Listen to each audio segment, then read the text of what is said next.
Galera, então para a gente finalizar a nossa aula de hoje, vamos verificar se a questão da imposição do regime obrigatório ou legal da separação de bens, ela seria ou não inconstitucional, ou seja, nosso inciso segundo do artigo 1641 do Código Civil seria ou não constitucional. Adianto para vocês que existe um posicionamento convincente na doutrina, tá? E aí eu também vou mandar para vocês um resumo expandido que eu escrevi ali na minha graduação ainda sobre essa inconstitucionalidade ou constitucionalidade da imposição obrigatória do regime de bens para maiores de 70 anos de idade, tá? E, bem, vamos lá. Então, existe essa parte da doutrina que entende que é inconstitucional essa imposição do regime de separação obrigatória, tá? É uma parte, assim, é uma parte majoritária da doutrina que entende pela inconstitucionalidade, tá? Então, a essa conclusão se chega por quê? Porque os juristas que participaram da primeira jornada de direito civil, eles aprovaram o enunciado 125 do CJF do STJ, né, que propõe a revogação desse inciso segundo do 1641. Por quê? Qual que é a justificativa disso? A justificativa é que a norma que torna obrigatório esse regime da separação absoluta de bens em razão da idade nos bens, qualquer que ela seja, né, qualquer que seja ela, é manifestamente constitucional, malferindo o princípio da dignidade da pessoa humana, um dos fundamentos da República escrito ali na nossa Constituição, no artigo 1º, inciso 3º, tá? Então, a dignidade da pessoa humana é o que é ferido dessa imposição da separação obrigatória. Tá? A gente também pode verificar questões relacionadas ao Estatuto do Idoso, mas maior do que o Estatuto do Idoso, ali na nossa hierarquia das leis, a Constituição, no artigo 1º, inciso 3º, a dignidade da pessoa humana ela está sendo ferida quando se impõe essa separação obrigatória. Tá? Por quê? Porque introduz um preconceito contra as pessoas idosas que, somente pelo fato de ultrapassarem determinada idade imposta pela lei, qual seja nossos 70 anos de idade, ela vai passar a gozar de presunção absoluta de capacidade. Então, para alguns atos, ela será absolutamente incapaz, como nesse caso aqui da nossa separação obrigatória. Então, o que está sendo ferido aqui? A dignidade da pessoa humana. Por quê? Porque por, sei lá, talvez o legislador trazendo esse caráter retrógrado secular do século passado, ele impôs essa questão do regime de separação obrigatória, num primeiro momento até 60 anos de idade, e como eu falei para vocês, em 2010 isso foi alterado para 70 anos de idade. Tá? Então, lembre-se que a gente, na questão do direito patrimonial, um dos princípios basilares é essa autonomia privada. Nesse caso, a autonomia privada ela é ferida por quê?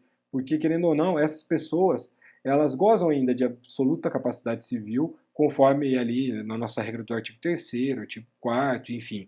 Não existe incapacidade dessas pessoas. Mas o nosso código, nessa questão patrimonial, ela presume absoluta incapacidade das pessoas com 70 anos, tá? O que, do ponto de vista de boa parte da doutrina, é um tanto quanto absurdo, tranquilo? Então, esse dispositivo atacado ele é totalmente dissonante da realidade moderna, tá? Por quê? Porque a nossa realidade moderna, a gente tem de proteger essa autodeterminação, essa autonomia privada, e hoje, quando você protege o patrimônio, para o nosso direito, naquela constitucionalização do direito civil, isso é um passo atrás que a gente tem no nosso código. Tá? Então, ao contrário de uma norma de tutela, vai se tratar de uma norma de preconceito, tranquilo? Então, tem-se que constitui o exercício da autonomia privada a pessoa da melhor idade casar com o que ela bem entender. A justificativa de proteção patrimonial dos herdeiros também não é plausível. Por quê? Porque proteção patrimonial de herdeiros, bem, eles que trabalham o suficiente para constituir um patrimônio, tá? Herança, herdeiro, ser herdeiro não é uma profissão, então não é motivo para se justificar essa imposição legal. Tranquilo? Então as pessoas em idade avançada, elas aportam a maturidade, conhecimentos da vida pessoal, familiar e profissional, mais do que qualquer outra pessoa. Então, por isso, elas devem ser prestigiadas quanto à capacidade de decidir sobre si mesmas, em especial nessa questão patrimonial. Tá? Então, a lei, presumi-la por mero capricho do legislador, que simplesmente reproduziu razões políticas legislativas do Brasil do século passado, não se justifica para essa questão da imposição obrigatória. Tranquilo? até aqui. Então, no plano jurisprudencial, como eu falei para vocês, o TJRS, o TJ de Minas, eles têm um posicionamento assim, de vanguarda mesmo em questões de direito civil no modo geral. E lá o Tribunal do Rio Grande do Sul, lá em 2003, e é curioso que nesse caso a relatora era a desembargadora, a professora Maria Berenice Dias, que ela declarou a inconstitucionalidade da previsão do artigo 1641, inciso 2º em vigor, por esta trazer ofensa, violação à dignidade da pessoa humana, tá?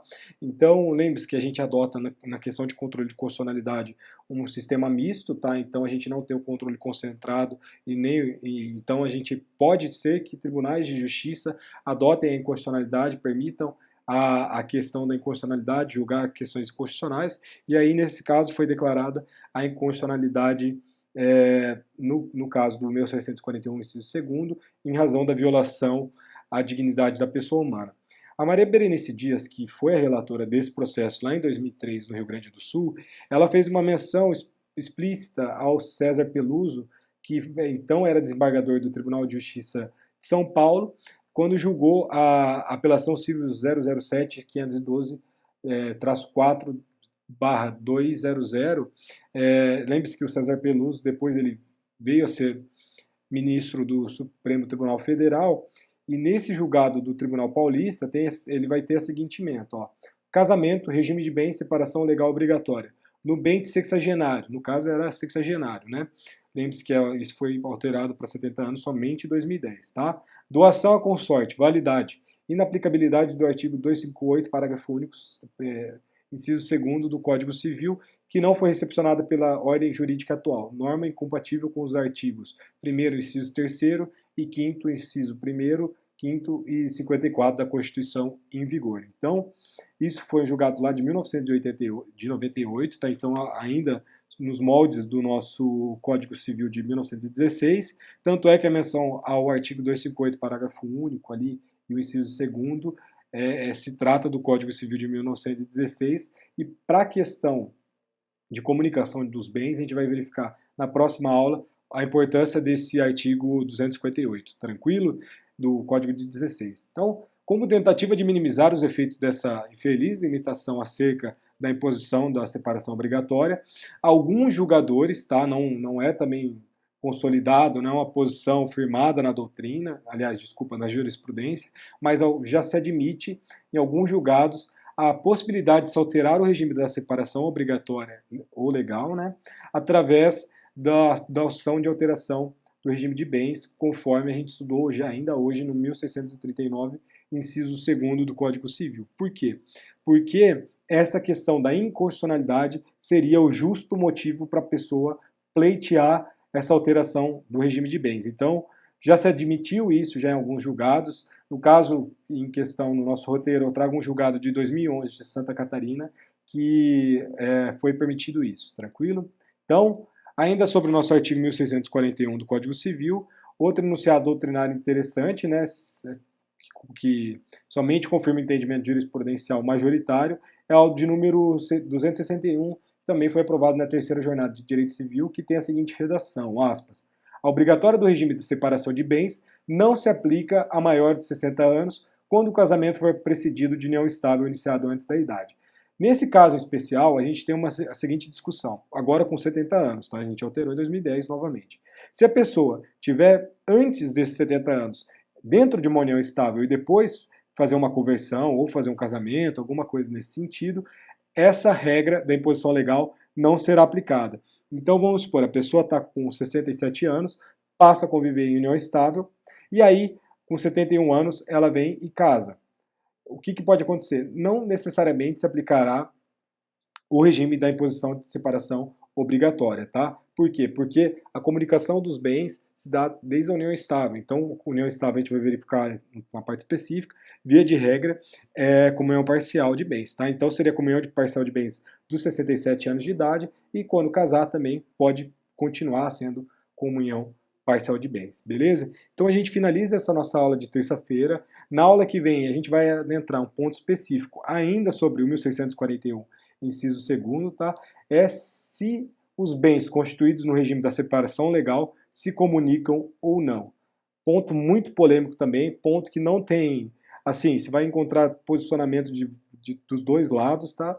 Só que eu não quis tratar disso especificamente nessa aula, porque senão ficaria muito pesado, e aí a gente vai começar a nossa aula que vem a partir daí. Tranquilo? Então, muito obrigado e até sexta-feira.